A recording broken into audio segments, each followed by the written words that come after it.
Hello दोस्तों, इस video के अंदर हम डी मर्जर के बारे में समझेंगे। अभी तक हमने जो टाइप ऑफ कॉर्पोरेट रिस्ट्रक्चरिंग है उसके अंदर काफी सारी चीजों को समझा कि हम कॉर्पोरेट रिस्ट्रक्चरिंग क्यों करते हैं और मर्जर क्या होता है, मर्जर के क्या टाइप्स होते हैं। अब हमारा टॉपिक स्टार्ट होता है डी मर्जर। डी मर्जर क्या होता है? डी मर्जर को आप बेसिकली अगर समझोगे तो जो एक सिंगल बिजनेस यूनिट है, जब आप उसको डिफरेंट कंपोनेंट्स ऑफ यूनिट्स के अंदर, डिफरेंट बिजनेसेस के अंदर डिवाइड कर देते हो, उसी को हम एक सिंपल सी लैंग्वेज के अंदर क्या बोल देते हैं? डीमर्जर बोल देते हैं। अब जैसे जैसे एक बिजनेस है बहुत बड़ा, उसके अंदर बहुत सारी यूनिट्स हैं, कोई यूनिट सही से काम नहीं कर रही है, सही से हैंडल नहीं हो रही, तो हम क्या करते हैं कि उसको एक सेपरेट एंटिटी बना देते हैं कि अब ये अपना काम अलग से करेगी, इसके डायरेक्टर अलग होंगे, इसका सब कुछ अलग होगा, ताकि वो अपना प्रॉफिट सही से बना सके। जैसे आपको एग्जांपल दूं, जैसे रिलायंस इंडस्ट्रीज थी। रिलायंस इंडस्ट्री ने क्या किया? डिमर्ज हो गई। वो डिमर्ज होकर कितनी सारी कंपनीज बन गई। रिलायंस नेचुरल अलग बन गई, रिलायंस कम्युनिकेशन अलग बन गई, रिलायंस एनर्जी अलग बन गई, रिलायंस कैपिटल अलग बन गई, और सभी का काम अलग अलग है और सभी इसको अलग अलग मैनेज कर सकते हैं। तो यही पर्पस होता है डिमर्ज करने का। डिमर्ज करने का पर्पस होता है, जैसे देखा जाए तो, कि वो अपने आप को खुद ऑपरेट कर सके। अब रिलायंस नेचुरल अलग से ऑपरेट होता है, रिलायंस कम्युनिकेशन अलग ऑपरेट होता है, रिलायंस एनर्जी अलग होता है, रिलायंस कैपिटल अलग होता है। तो ये एक पर्पस होता है इसका। और एक पर्पस ये भी होता है ताकि हमारे पास फंड्स आ जाए। जब मैं अपने एक यूनिट को अपने से अलग करके बाहर निकालूंगा तो मैं उसको बेच देता हूं, तो उससे मेरे पास कैश आता है और मेरे उसके जो भी पर्पसेस होते हैं वो सॉल्व हो जाते हैं। तो एक ये पर्पस भी होता है। और एक होता है टू बी डिसॉल्व, खत्म करना भी एक पर्पस होता है। जैसे मर्जर के अंदर क्या होता था? दो कंपनीज, बेसिकली यही होता था मर्जर में या अमलगमेशन में, कि दो कंपनीज मिलकर एक कंपनी बनाती थी।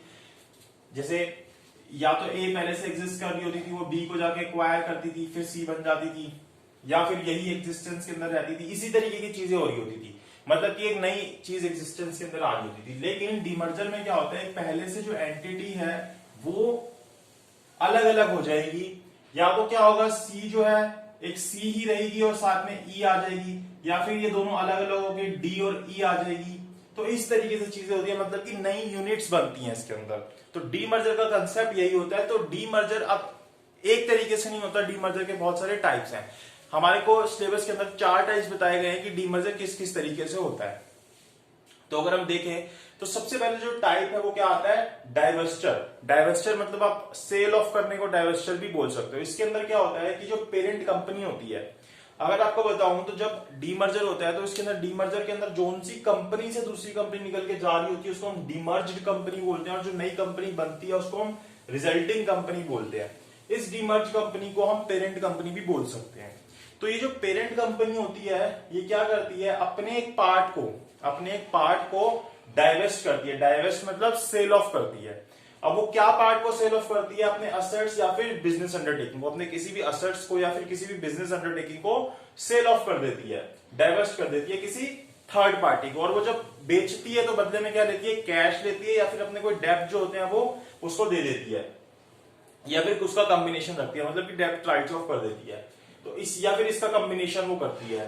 तो इसी को हम क्या बोलते हैं? डाइवेस्टर बोलते हैं, जहां पे वो अपने किसी असेट्स को या किसी अपने पार्ट ऑफ बिजनेस को, पार्ट ऑफ अंडरटेकिंग को बेच रही है और बदले में कैश ले रही है। इसके बेनिफिट क्या होते हैं? जो बेच रहा है उसको एक तो कैश मिलेगा, तो वो अपने जो कंपनी है, जो भी उसकी पहले से जो एग्जिस्टेंस कंपनी है उसके अंदर वो और इन्वेस्टमेंट कर सकता है, और साथ ही साथ अपने डेब्ट को भी पे ऑफ कर सकता है। जो भी उसकी लायबिलिटी थी वो वहां से पे करके खत्म कर सकता है। और जो कंपनी नई बनी है, जिसने उसको एक्वायर किया, जिसने उसको खरीदा, उसके अंदर क्या होगा? इनऑर्गेनिक ग्रोथ होगा। इनऑर्गेनिक ग्रोथ को हम बहुत सारा डिटेल के अंदर डिस्कस कर चुके हैं। इनऑर्गेनिक ग्रोथ में क्या होता है कि जो बाहर के व्यक्ति होता है उसने जो ग्रोथ कर रखी है उसकी ग्रोथ से हम अपने आप को डेवलप कर रहे हैं। जो हमने जब मर्जर समझा था वहां पे भी समझा था कि इनऑर्गेनिक ग्रोथ का मतलब क्या होता है। तो उसका एक फायदा होता है, जो कंपनी नई बनती है, जो कंपनी उसको खरीदती है, उसको खरीदने का ये फायदा होता है कि उसकी इनऑर्गेनिक ग्रोथ होती है। तो पहला तरीका है डाइवेस्टर।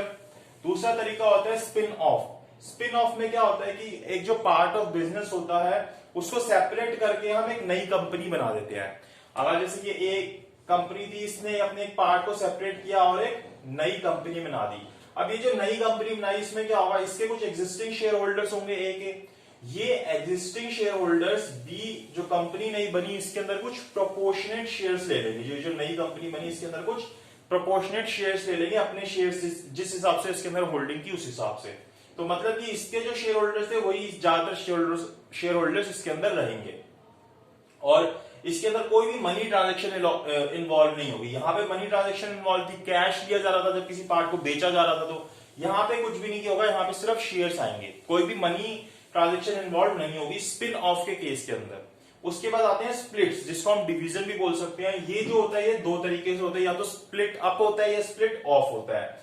मतलब कि हम क्या करते हैं, कंपनी को दो या दो से ज्यादा एंटिटीज के अंदर, कंपनीज के अंदर डिवाइड कर देते हैं, ठीक है। स्प्लिट अप के अंदर क्या होता है कि जो भी अभी एग्जिस्टिंग कंपनी है, जो पेरेंट कंपनी है, वो अपने सभी कैपिटल स्टॉक्स जो होते हैं, उसके एसेट्स जो होते हैं, उनको एक्सचेंज कर लेती है नई कंपनी से। मतलब कि जो दो नई कंपनीज बनी, वो दोनों कंपनीज एग्जिस्टेंस के अंदर आ जाती है और पेरेंट कंपनी जो होती है वो खत्म हो जाती है। जैसे कि अगर एक ए कंपनी थी, उसके बदले अब दो कंपनीज एग्जिस्टेंस के अंदर आ जाएगी, बी और सी।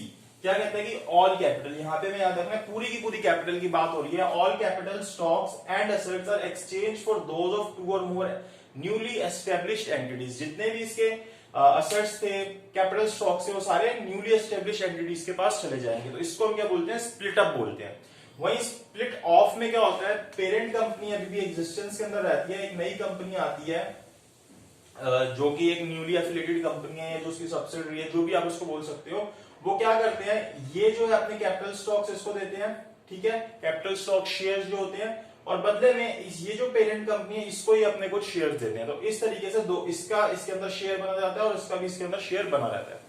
तो स्प्लिट ऑफ के अंदर ये होता है कि पेरेंट कंपनी जो होती है, सब्सिडरी या न्यूली जो एफिलिएटेड कंपनी होती है, जो भी है, कैपिटल स्टॉक अपना आपस में एक्सचेंज करते हैं, दोनों आपस में शेयर्स अपने एक्सचेंज करते हैं। इसको हम बोलते हैं स्प्लिट करना या डिवीजन करना, इन दोनों मेथड को। और एक तरीका होता है equity carve out. Carve out मतलब क्या होता है कि कुछ percent of shares of subsidiary company being issue to public. मान लीजिए कि एक ए कंपनी थी और बी जो है उसकी सब्सिडरी बनाई गई, तो बी जो क्या करती है, अपने जो शेयर्स है वो पब्लिक में इशू कर देती है। तो अगर ये पब्लिक में इशू कर देगी तो अपने आप को ए से सेपरेट कर रही है, अपनी जो पेरेंट कंपनी है उससे अपने आप को अलग कर रही है। तो ये भी एक तरीका होता है डीमर्जर करने का। तो ये चार तरीके हैं जिस तरीके से हम डीमर्जर कर सकते हैं। अब जब डीमर्जर होता है, मान लीजिए ए कंपनी बी से अलग होके गई, इसने अपनी एक यूनिट जो है बी के नाम पे अलग से बना दी, तो जो भी इसके नाम पे, जो इस यूनिट के नाम पे यहाँ पे कॉन्ट्रैक्ट्स हो रखे थे, वो सभी कॉन्ट्रैक्ट्स ऑटोमेटिकली किसके पास चले जाएंगे,